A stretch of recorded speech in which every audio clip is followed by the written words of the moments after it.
All right. Well, good morning, everybody. Welcome back. Good morning. The E-rate fun continues. All right. So we're going to touch base a little bit more on the admin window and the importance around that, and the a little bit more about EPC, and again, this because it's all connected. Of course, EPC is where everything is done, so we'll touch base on a little bit of that, and then we'll talk about a 470. We won't go into a lot of the competitive bidding processes that will be in the December sessions, but I do want to walk through a 470 and do an example, just kind of what that means and what it looks like, and just give some suggestions.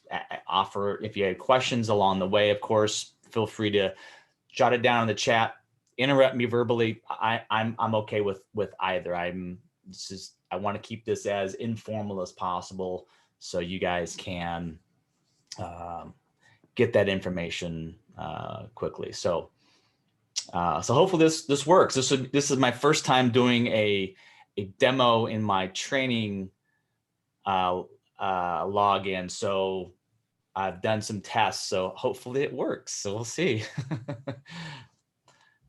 All right. So as for those of you who were here yesterday, EPC this is the portal. This is where everything is done and managed. And this is how we communicate with USAC generally, and how the account and application management of your entity is done. So that is again where Epic is. And again, this is where you file everything. You keep track of everything. You can search for certain things, search for a lot of different things. And again, I'll show you all of these different attributes in the profile, so you can kind of get a visual if you haven't had a chance to play around and kind of move around through there yet. So I think I mentioned this yesterday, but the admin window is basically a new window. I've been doing this for about 3-4 years now. And what it is it's a window that allows applicants, the entities, to go in and make any modifications, any changes to their entity. Now, there are some things you can and can't do in the profile. Like, for example, you can't add an entity. Client Service Bureau will do that for you. Just call them and then you get the parameters. They may need some information from me. If you are adding, like I've got a school here in the Treasure Valley, just west of us, they're adding a new middle school. So they're going to have to go through that process and then determine, probably forecast a student population, et cetera. So there's a process there, but the establishing that entity, Client Service Bureau does need to do that type of modification in there. But generally, the window opens in October, and then it'll close in January. It'll close, again, this is typically what it does is if the 471 window opens, let's say on a Monday, the admin window will close on the Friday before. So they have to lock your information down and have a static data set, so they can then do all of their reviews based upon that data set. So you can't make any changes after the window has been closed. So it gives you a good opportunity to kind of go in and make those changes. And again, we're gonna go through and show you all of the main areas of where and how to do that. So, and if you would like, and you want to log into your profile, if you have already logged in and gone through the MFA process, if you want to do that while we're doing that demo, feel free if that helps you. Okay, as I mentioned, so this is the main USAC's webpage for the E-rate program. 2 ways to sign in. You just click on one of the blue buttons that say sign in, and that will take you to basically this page. This is a new process. If you have not done the MFA process yet, this is what it looks like. And this will have to be set up. For those of you who have done this, this will be kind of repeat information, but basically it's two-factor authentication. It's similar to what we have with our bank, maybe your email account, etc. It's just another level of authentication to make sure that you're the one signing into that account. So just quick instructions here. Click continue. Now, it doesn't matter if you've done this already. This is something that will come up every single time. So you'll just get used to clicking the continue button since you've already established the MFA process. And then this is the next page that comes on. You enter your username and your password. Click on the box to accept if you've already gone through this. If you have not, and this is your first time, you want to just click on forgot password, and then that will take you, and I don't have any screenshots, I apologize. I couldn't get there, I couldn't show that. But basically it's very similar to other applications that we are in. Just creates, you provide the email that you want the email sent to, you click the link inside the email, and then they'll set up a temporary password. And then once you log in, it'll ask you to reset the password to something of your desire, something that you can do instead of some random alphanumeric number. Okay. So this is the process. There's two ways to authenticate. You can do it by email, or you can use your cell phone number, mobile number for a text message. So one of those two processes are available to you to use. It's whatever you'd like to do. Okay. All right. So I want to touch on a couple things before we get into the profile and just kind of give you an overview of this. So account administrator. So there are different levels of users in Epic that you can establish. Now, as I think I said yesterday, in most cases, most schools, most school districts, most libraries are just going to have one primary user, that account manager, full rights, all that. But somebody has to be set up in the system as the administrator, whomever that may be. You can add a consultant and possibly even a service provider. They will have be there an account administrator as well on their end. In their applications, you don't sign them as an account administrator because that's not advised, but they will have to do that on their logins as well. So the account administrator, you can basically create new users, you can modify users, remove a user, change the roles of the users, link or unlink an organization to a consultant. If you had a consultant and you're no longer using that consultant, you don't want them connected to your account, you can remove them or unlink them to that. You can even change who the account administrator is. There have been some instances in the past where the person that was the account administrator left the school district or school or library for that matter, and the new person coming on didn't have access. So no fret, no need to worry. You can do that. You would just need to call Client Service Bureau, and then they can reestablish that information credential. They would just be able to add you. And then once they add you as the account administrator, then you would log in through the process I just showed. And then you can go in as the account administrator and then remove that person since you don't need to have them in there any longer. So no need to fret if you have in that situation.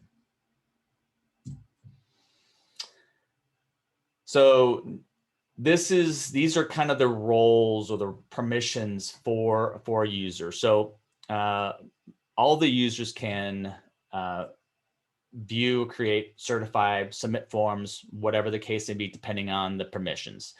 Now, in some cases, there are schools that are set up to where the superintendent is the person that certifies the forms, but they're not the person that does the 470s and all those other processes. So the superintendent would be also a full rights because they need to be able to certify, but they don't want to do all the other processes. They just want everything set up, and then I can kind of show you that as well. A partial rights user, generally, if you have a business manager that really doesn't want anything to do with EPC, they want to look over your shoulder to make sure everything's good, and that's as close as they want to get to it. That's fine as well, as long as they have access from a financial standpoint. You can give them partial rights so they can kind of see some of the financial, like the 498, et cetera, make sure that information is correct. Again, they can look over your shoulder. You can give them partial rights so they can look at it on their system. Again, however you want to manage that. And then, of course, view only, as the name implies, they only have the ability to view the information in the system. Okay. And we're gonna talk about this when we get into the demo, but I just kind of wanted to give you a quick overview, a little bit from yesterday as well. So I'll start in the upper left-hand corner. These are the main, your main menu items when you go through the process to just navigate through your profile. Upper right-hand corner, this is all the hyperlinks for the quick, most relevant, most used links, forms, appeals, spin changes, etc. And then we're going to dive into that in terms of the 470 and also manage the organization as well. We'll touch on that. I mentioned yesterday the pending inquiries, which is a new subfield in here, which is nice. Gives you a quick access to different things and that you have going on, that you filed, appeals, etc. Just kind of see what the status is. Notifications that you've created, and also a list of your entities. If you have multiple entities, that will show, each one of those will show in there independently as well. Okay, let's see how this works here.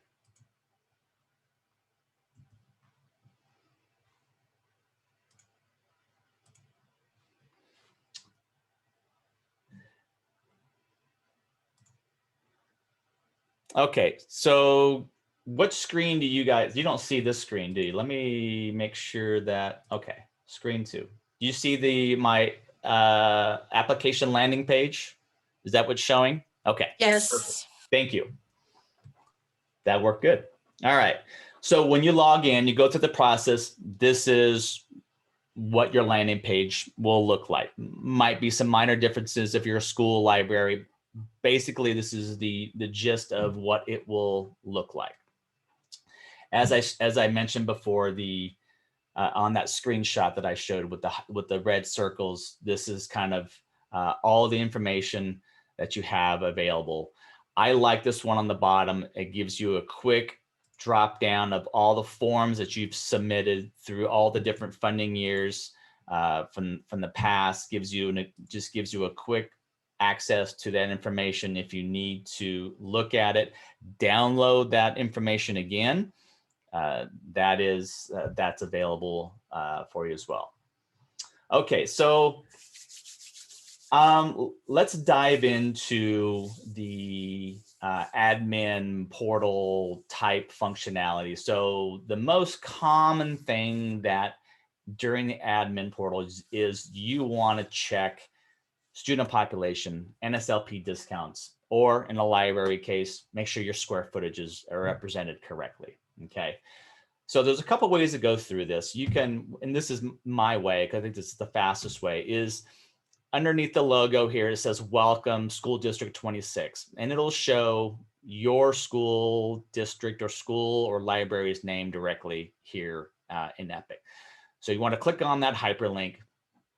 And this basically takes you to your organization and basically giving you just an overview of all the details of the organization. The name of the school, the entity number, your FCC registration number, your address, who the account administrator is, et cetera, okay? Now you're going to scroll down to the bottom. This is new information this year, category 2 budget information. And again, we're going to touch on this a little bit more. Okay. So in this example, in my training site, it has basically, I have 2 different entities. I have school A and school B. And I have down here on the bottom right showing these are my student population for each location. Okay.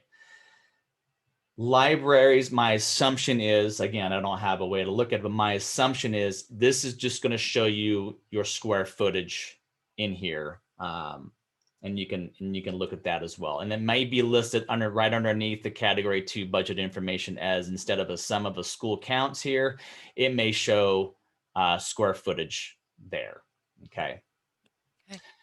So, and I won't go into too much detail today regarding the category 2 aspect of it, but there's been some changes, and this is this coming year. So this filing window is the first filing window of these changes. Okay. So hypothetically, for a school district, I'm just going to use that as an example. And then say in my case, I'm a school district and I have 10 or fewer entities. Okay. I can either decide to file or report my schools independently, my student population independently by school, or I can report it aggregate for the overall school district. Okay. And I'll get into that and we'll show you a little bit more about that as well. Okay. So this is the general look of information of your entity. Okay. Now across the top here, you have different hyperlinks available to you. You have customer service. Now, if you open any customer service cases with USAC, these will be listed. So that will be nice to see.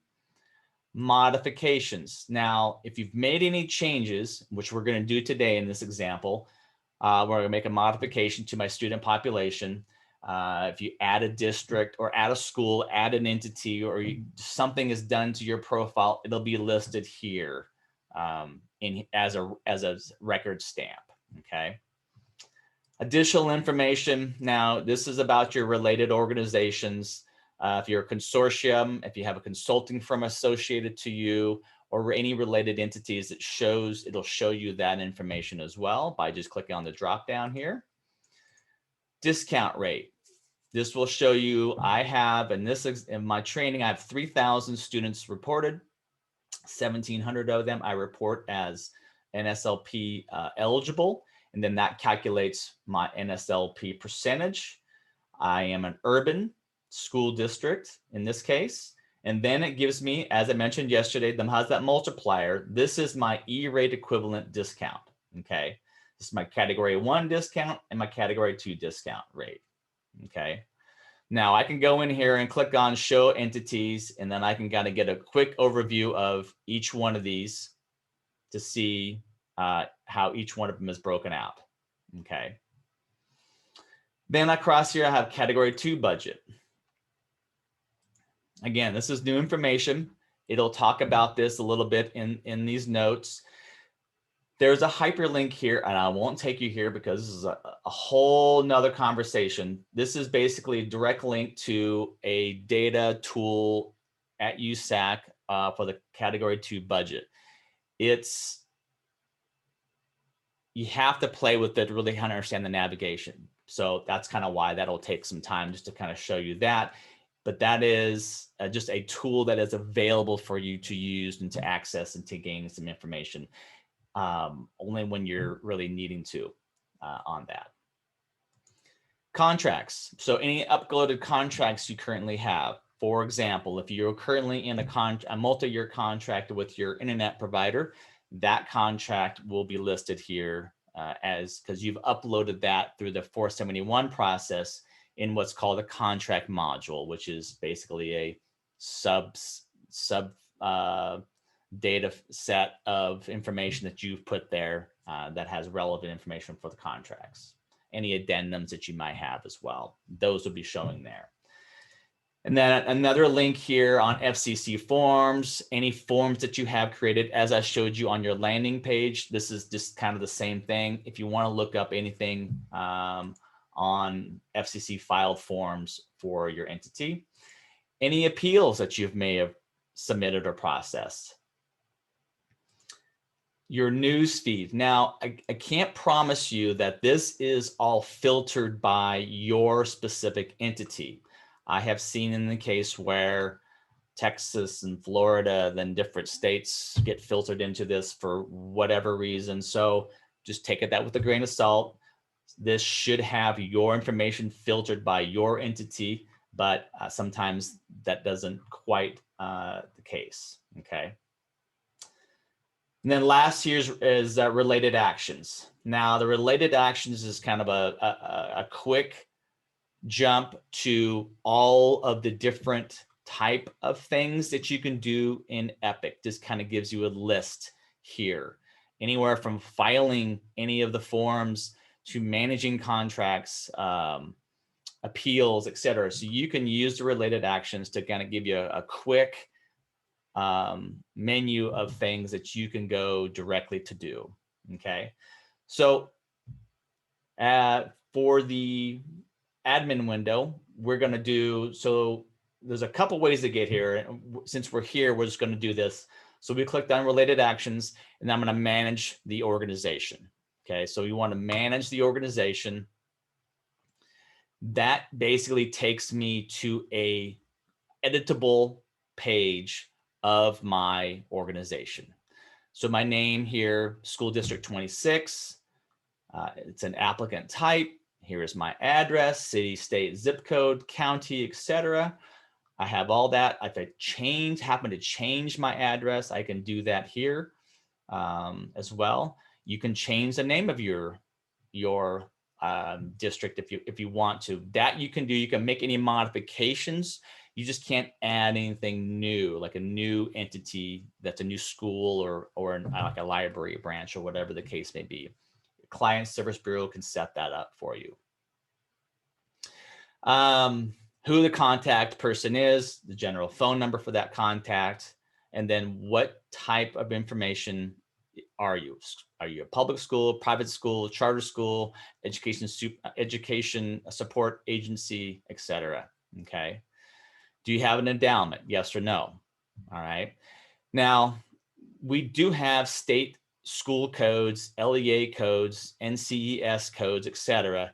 These are not required. If you know them, have them, put it in there. It's neither here nor there. It's not any information that can be going to screw up anything else in your profile. Okay, not required field, so you don't have to put it in there if you don't need to. All right, so back to the area where we mostly will be doing the modifications is the category 2.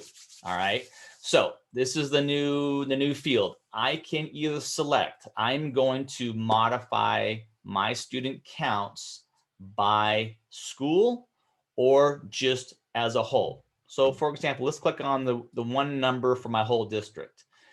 And basically it just shrinks that field, doesn't give me ability to edit each one of those fields, just gives me what's my district count. Okay, I just put that aggregate number in there. So I will say this though, if you are a school that falls into the category of 10 or less entities in your school district, and you have one or more of those schools at less than 150 students, 149 students and less or fewer, you will want to take advantage of the by school discount calculation. Again, I won't go too deep in here, but I'm just saying if you do have a school, one or more, that has 149 students or less, you will want to edit each one of these by school, okay? Because you will, at the end of the day, you will have more money for category 2 than if you were to just do an aggregate level. Now, if you're a 10 or less and you don't have any schools, like in my scenario here, not even close, 900, 2100, I'm not even close to that. I can do either way. It doesn't make any difference because they're going to look at the 21, excuse me, they're going to look at the 3,000 students, multiply that by $167, and that is my pre-discounted budget. Okay. Now, libraries, you're based upon a square footage. I apologize, I don't have the dollar amount in my brain, but it is a dollar amount by the square footage, but I can get you that information if needed, okay? But that will show, that should show in your profile as well automatically based upon your square footage, and it'll show you the dollar amount, okay? So we need a change. We had students, school A, this is my, we'll say it's my elementary school, and school B is my junior and senior high school. So we had a growth of population, which we are seeing a lot of across the state. So I'm gonna click on the edit field, pretty straightforward, take the 900, and I'm gonna say we went to 1,250 students. Hit update, and that's as easy as that. If you had any changes to your other schools or other entities, you basically do the very same thing, okay? And then last field here is your FCC registration number. That should already be pre-populated. That was given to the Client Service Bureau when your profile was created or updated at some point. So that should be in there. You shouldn't have to change that as well. All right, so I'm gonna submit this change, and then I'm gonna nickname it. Because as I mentioned before, it'll show in the modifications tab. So just kind of a quick little nickname like, you know, FY2021 school A student change. Just so you can, if you see the title of the nickname, then you'll know, oh yeah, that's what that was, okay? So that is most of kind of what the admin window, which you'll do in the admin window. You may not have to do anything. So, and I will say this too, based upon the whole COVID thing and the USDA, they are, USDA and Department of Education, US Department of Education are in conversations about how to report these students. And we have been given advisement that, and kind of the semi-green light, if you will, it's okay to use last year's student population for this coming year and NSLP percentage, because by USDA rule, they said everybody eats for free because of everything going on. So that throws a skew of how you're reporting to the state, et cetera, okay? So you can, if it's in your best interest and it is pretty much the same or pretty close to being the same, you can use last year's student information, NSLP and or student population, okay? If you, I guess the only scenario where you will need to change that or feel like you need to change that is if you have growth and you want to report that growth and you're going to make a pretty large category 2 expenditure for next school year, then update your information in those counts to what your current reflection is. That's my best advisement at this point in time amidst the changes and challenges that we are facing. Okay. Any questions with? I'm gonna pause here for a second. I'll be giving a lot of information. I want to pause on a couple things, either NSLP, what to use this year, category 2, overall, just admin window. Any questions on any of that so far? Todd, I had a question on the category 2 budget. Yes. When I click on mine, I have a remaining balance in there. Yes. And it's for 2015 through 2020. So does that mean I have to, well, I don't have to, but if I have things that fall within category 2, do I have to purchase them before June 30, December 30? Is there a deadline? Like, Because I know the funding year is different than the fiscal year on these ones, so. Correct. So Candy, on those, you should have a zero budget. Everything was taken off and started at zero for everybody for this coming year. Okay, Without seeing your screen, and we can get offline after this if you like, without seeing your screen, that may be just what you hadn't spent, but okay, and your profile may not have been updated. I don't know if I'm speculating here, but just by the order of the category 2, everybody was taken back to zero. okay, Okay.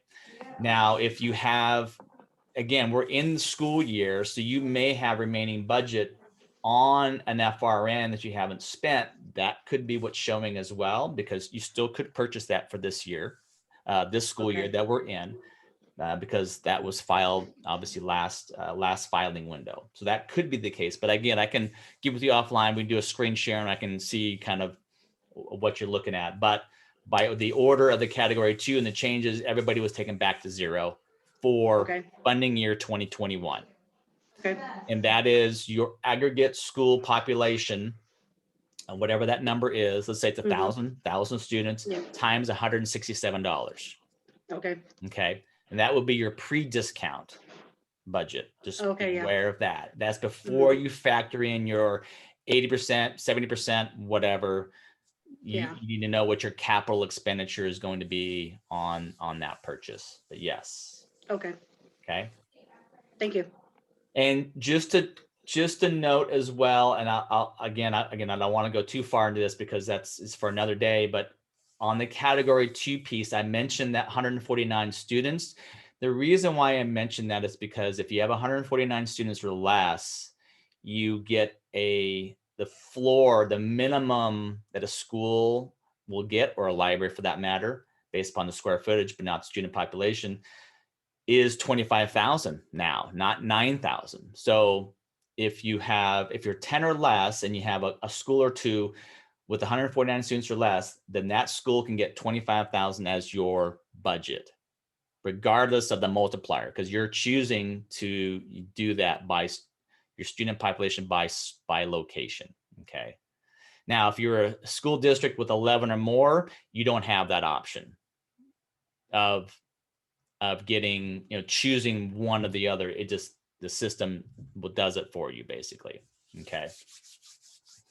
So the math is, that's the 149 is the breaking point of the 25,000. So that gets you, better. So what they'll do is they takes your other entities, multiplies those students by $167, and then adds in the 25,000 for that. So let's say in this case, one school, and then that gives you a total budget for your entire district. Okay. Because now going forward, your category 2 is done by district. You can buy equipment for the entire district, and it doesn't matter where you put it in the district, as long as it's on an eligible location, not the non-instructional side of it, but your school. So we don't have separate budgets anymore. It's one budget. Okay. So we have additional flexibility coming forward, which is nice.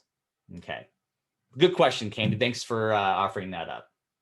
Any other questions? So at this point, before we move on. Okay. Again, interrupt me if something comes up. I'm going to jump into a 470 demonstration. And since I'm here, I can, again, in the related actions, I can click on the FCC Form 470 here, but I'm going to show you kind of where to go, because in most cases, you're going to start with your landing page. So I'm going to go back to my landing page, click on actions, click on the Universal Services logo. Again, the fastest way I know to get back to your landing page. And I'm going to get back to the little, the hyperlinks here on the upper right-hand corner, because this is, if you're going to do a 470, this is kind of where you're going to land and start for the most part. So the FCC Form 470, let's start this. All right, so nickname. So let's just see. Let's do FY 2021. That's not a good number. That's better. Let's say we're doing WAN service. I can't type.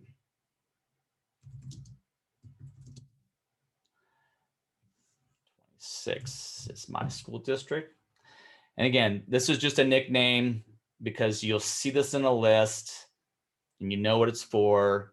It's always good to have the funding year you're filing it in the beginning funding year you're filing it into. So just it's good to have it when you see it in a list what that one's for. Save and continue. This is the basic information. This is kind of walking you through, giving you a quick snapshot of this is a school. I'm a school district. I have 3 eligible entities. These recipients of service have been grayed out, but they're checked as a public school. I'm in a public school district. I can't change those at this point. Those are already been predetermined in your profile. This is my billed entity name and my billed entity number. So just a quick reference overview there. Everything looks good. Save and continue. Now, before I go too far here, over in the right-hand side, you see lower, you have a save and share and a save and continue. If anywhere along the line, let's say you have your superintendent, let's say, needs to approve something along the way, you can save and share. You can share that with that particular person, have them approve it, and then you can start back where you left off. So just so you know, that's what that button is for. Still on basic information, anything from the consultant. If you have a consultant on file and you want to have them listed in here, they'll be listed.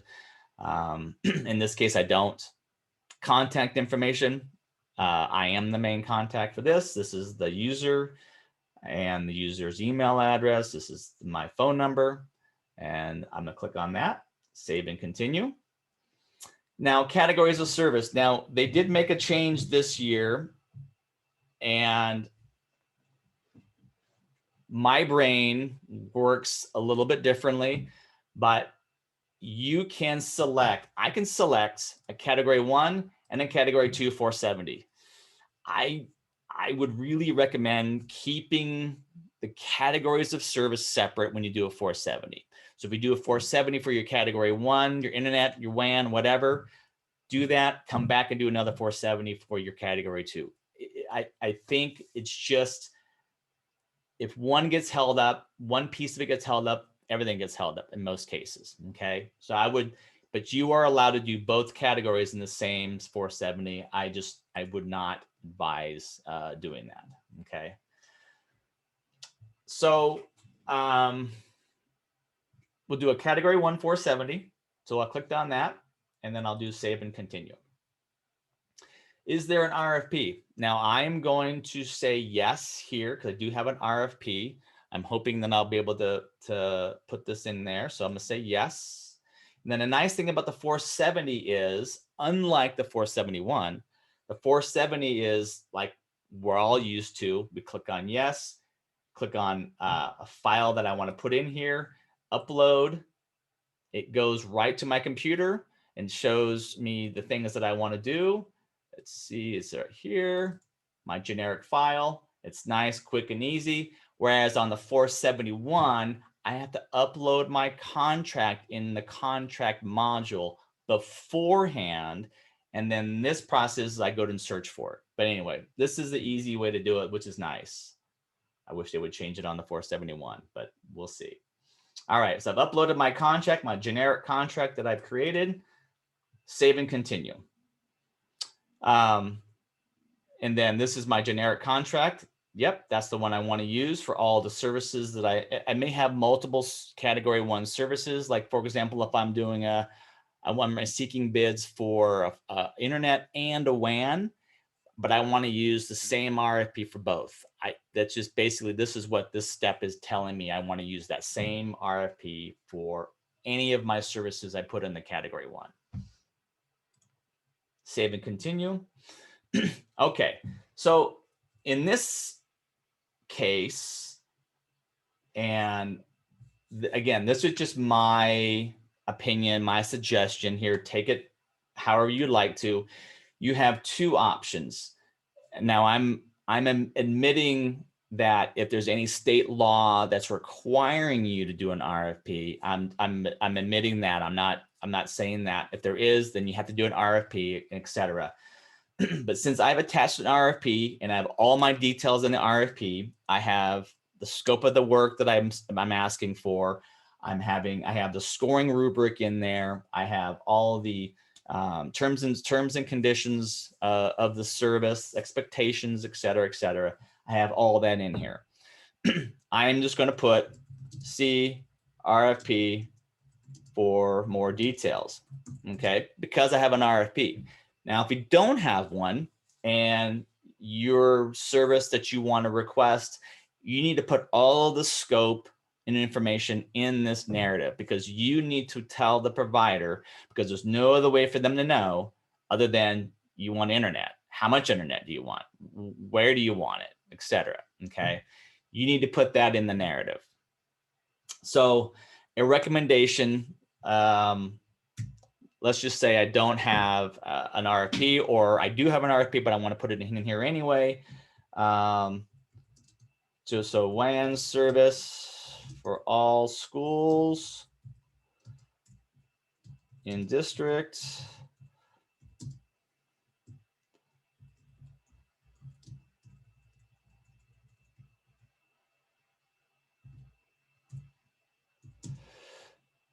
What does that want to do in the district? Okay. I'm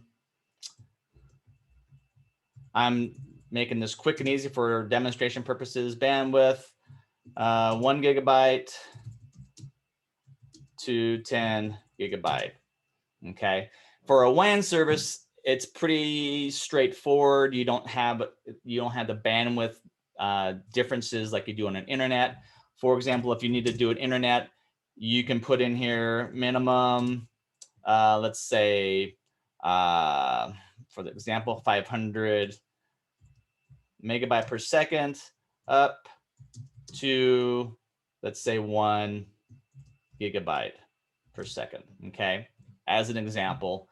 So you're establishing the minimum and maximum in here. You can even say pricing at 100 megabyte increments, okay?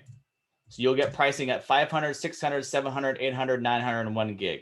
That's what you're asking. That's basically essentially what you're asking for there, okay? But as you can see here in the narrative, you want to be able to be descriptive of what you're looking for, your scope of work, etc. Now, I do like an RFP. Again, regardless if you need it by state law or not, you're able to put in all of the scope, all different parameters, a scoring rubric, location of that demarcation point, like what building is it being attached to or connecting to. So all those kind of things are nice to have in an RFP. And I'm using an RFP as a generic term, so just you guys are aware of that. And then you're able to just upload that one document, see the RFP for more details, and the providers can provide that. But you do have two options. So that's kind of what I want to explain. Okay. So after you fill out your narrative, all the different things in here, you want to click on Add New Service Request. Okay. And this is the details you're building for the request, for the category 1 request. So on here, what type of service am I requesting? What type of connection? So what's listed here are all of the options here. Has a little bit of an explanation for each one of these that you have an option for in the dropdown. Okay. Least lit fiber. Is that connection going to be a least lit fiber connection? Which means, is it a fiber-based optics that's connected to your building? Now, in most cases, if your bandwidth is going to be around 500 meg, even up to 200 meg and up, really, it's likely going to be a fiber optic connection. Okay. Other one is internet access and transport bundled. This is basically a non-fiber connection. This can include a microwave connection, a copper, some other form of connection that is non-fiber based, most cases it's going to be a microwave connection, because a microwave you can have a higher bandwidth but still not be a fiber-based connection. If it's a microwave and you know that, that's the one you want to select. Transport only, no ISP. It's a non-fiber. Again, this is your transport, which is your wide area network. Transport, a non-fiber base. So again, likely a microwave transport as an example. Okay. Internet access ISP service only, no transport circuit included. Basically, this is going to be and likely kind of like your DSL, cable one modem, etc. Kind of a lower speed, lower bandwidth amounts. That's likely going to be what that is, and is not a transport circuit. Okay. If it's for your WAN, you want to select, and it's not a fiber, you want to select the transport only, no ISP. It's non-fiber. Or if it is a WAN and it is fiber, least lit fiber. Okay. Kind of confusing. I know there's a lot there, but this has decent information here on here. Least dark fiber is an option. If you're doing an a la carte to where you're doing a dark fiber, then you need to put in something else for your network equipment, maintenance, cellular, or other. I haven't seen anything with other, but those are your options to choose from in the drop down. Okay. If you don't know, you need help, and you get to this point, give me a call. I will happy to help you out and explain this in more detail. Some of this is a foreign language. I don't read French. This is kind of French. So anyway, just so you get the point. So in my case, just for this, I'm going to do it to least lit fiber. Quantity is going to be 1, just quantity 1, because I'm just asking for 1 circuit, basically. All the entities that are served, so it's just going to be 3. All 3 of my entities will be served by this location, by this connection. And then it'll give me that minimum and maximum, right? So I asked for a 500 minimum, and I asked for a 1 gig maximum. So I want to put the minimum and maximum in here. Am I seeking installation? In most cases, yeah. I want the provider to make that connection for me, whatever that case may be. And then here is, I have an RFP. It tells me, hey, this is the one you want. Yep. Perfect. That's the one I want. That's the RFP I want for this service. Now I want to add this service request. So I add. And that is, you've established that. You can read through this, make sure you had everything correct. Data transmission or internet access, that is the category 1. Least lit fiber, that is the function of the category 1. Minimum, maximum, 3 entities, quantity 1, 1 circuit, and all that. And then here's my narrative again that I kind of scribbled through. Now the last question gives you, are you requesting an installation plan? In most cases, or installment plans, payment plan, excuse me. In most cases, you're not. You're going to pay a monthly fee service, and that's not an installment payment plan. That's just this is typically, if you're doing a one-time cost, it's a large amount to have a fiber piece drugged to your building, or an antenna erected on top of your building or nearby. There may be a large one-time cost, and you may have the ability to do a payment plan. That's kind of where most of that will be applied to. Okay. Save and continue. I am the technical contact person seeking. If you have somebody else, you put that person in there. I'll search the system manual. No, I want to do it. I know the person. It's just the user. In my case, you can start typing in their name, and that person will come up. That's the person that I want in for the technical contact. If it's you, great. If it's not you, you will need to add that technical contact to the Epic profile if you want to include them. Okay, so add them as a view only or partial rights, whatever you want to do, but that is an option for you there, because they have to be in the Epic system in order for you to locate them. Or I think the manual, you're able to put in that person. Like if you have a consultant, you can actually, now that I think about that, you can put their name and title, phone number in here as well.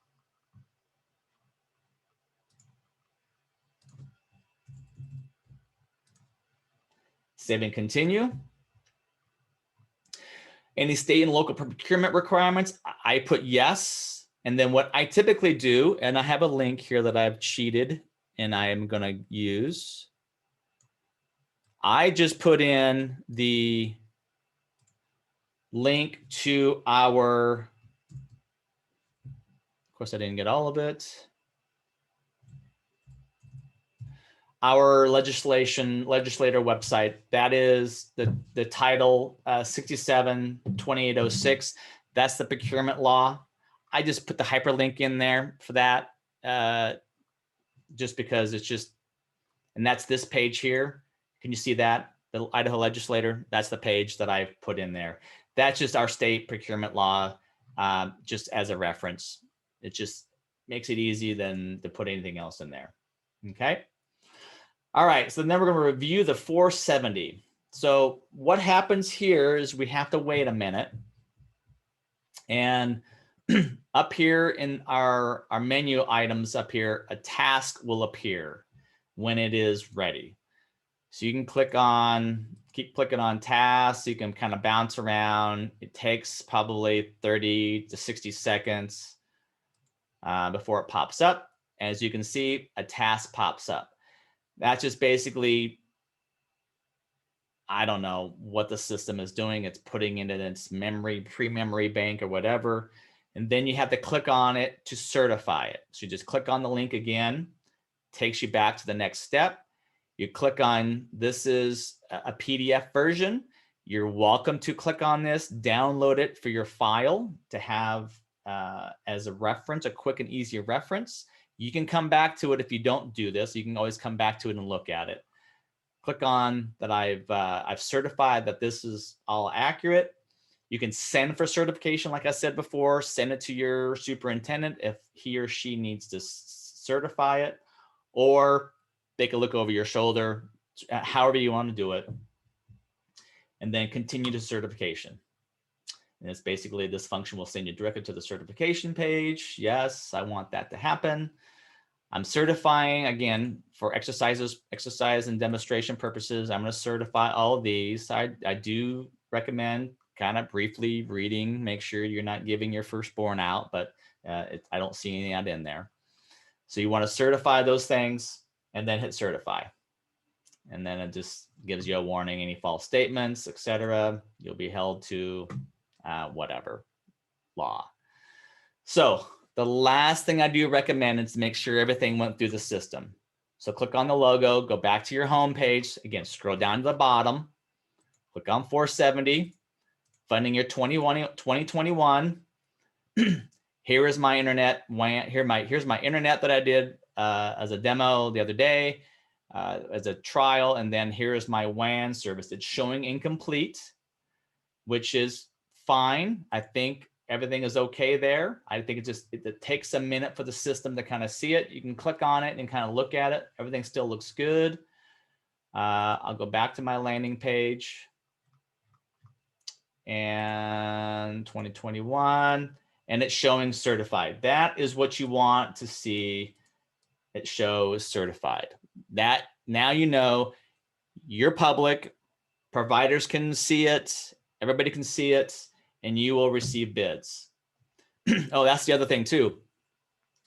So on a 470, you have your 470 has to be posted for 28 days to give providers time. That is the open and fair competitive bidding process. Again, we'll talk about more of that in December, but you should have a deadline somewhere in your narrative. If you just have a narrative, if not in your RFP, you need to have a deadline, because in some cases, because the system will give you a 28-day deadline date automatically. That may not be your deadline. You may give providers an extra week or whatever. That's truly up to you. You establish that deadline date in the RFP or in the narrative, and then that is already noted. Okay. So that is a 470 in its glory. A lot of information, just little pieces. Some of it's pretty intuitive. The 470 is more intuitive than the 471, but pretty straightforward, I think. I like the upload option. It gives you quick and easy upload option. Any questions on the 470 from anybody?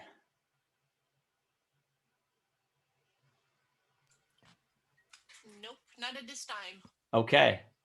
So again, if you get to the point and you're in your 470 and you get stuck, you can, I didn't show that, but you can save it and you can close out of it. And then what happens is a task will be created automatically of where you left off and a hyperlink of that location for that 470. Okay. Now, if you have a bunch of tasks in here, like you have 4 or 5 or 6 tasks, because you've done that process 4 or 5 or 6 times, you need to go into each one of those and just discard the form, and then that just removes it. But if there's one in there you want to keep, you're okay to keep it. But that gives you a quick and easy way to get back to your 470. So if you have a 470 and you had questions on it, I'm not sure exactly on this step what to do. We get out a Zoom call, share your screen, click on that hyperlink, and then we can walk through it together. I've done that many times with folks. Not necessarily on the 470, but definitely on the 471, and definitely on reimbursement side is a little more complicated on some of those and some of the questions that are being asked and what to include, et cetera. So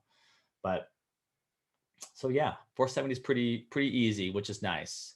And that is currently open. The 470 window it's not really a window, but you can file a new 470 currently right now. And that is for any services that you have. And as a reminder, we touched on this yesterday, if you are in a multi-year contract, you do not have to file a 470. You do have to file a 471 every single year, regardless of the multi-year contract. Okay.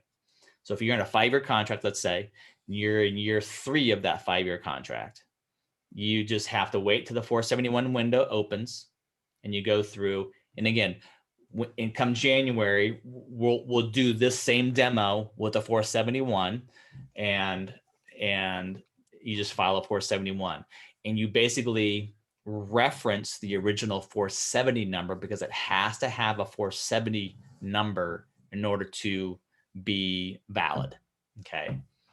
So, and that we see on the site, if we look at our 470, will it tell us how many years we in for?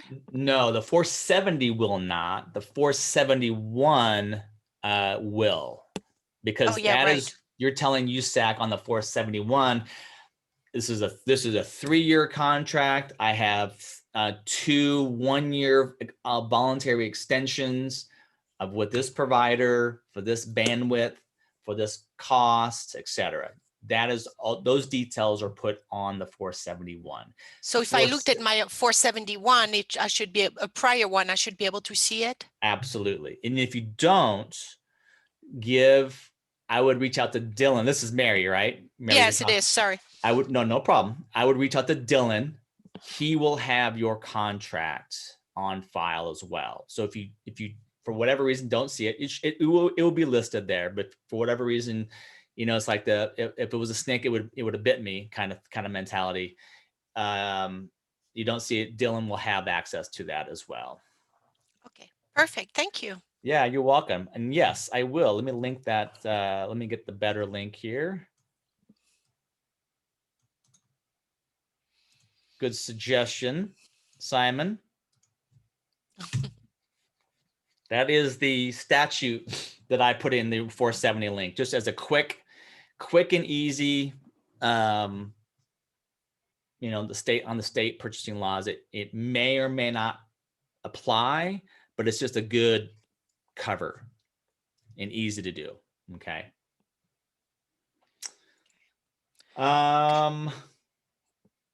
So yeah. So, and again, this was a category 1 example. A category 2, very similar, except when obviously your choices of types of service are different, right? We're buying access points, or I'm asking for access points, or I'm asking for a managed solution, et cetera. So all of those things are different, but the process is generally the same. And if you need help through that list of things to do, because the list is more, we have more things available, more options available on the category 2 side, I'm happy to again help through that process as well. So Thank you very much. you're more than welcome. My pleasure. If you guys haven't yet, and again, this link will not change. You can save it and do this at any point in time, but I would love your feedback at any point in time. Again, if you can wait, you want to wait until this winter, you can, whatever. At some point, I would love your feedback. Make sure this format works, my communication works, you're getting the information you need. What can I do differently? Whatever the case may be, I'm open to you, any kind of feedback. So Okay, we will. Thank you. all right, you're more than welcome, everybody. Have a great day. It's almost Friday. Bye. All right, Todd, thanks. you're welcome. My pleasure. Thank you. Thanks, everybody.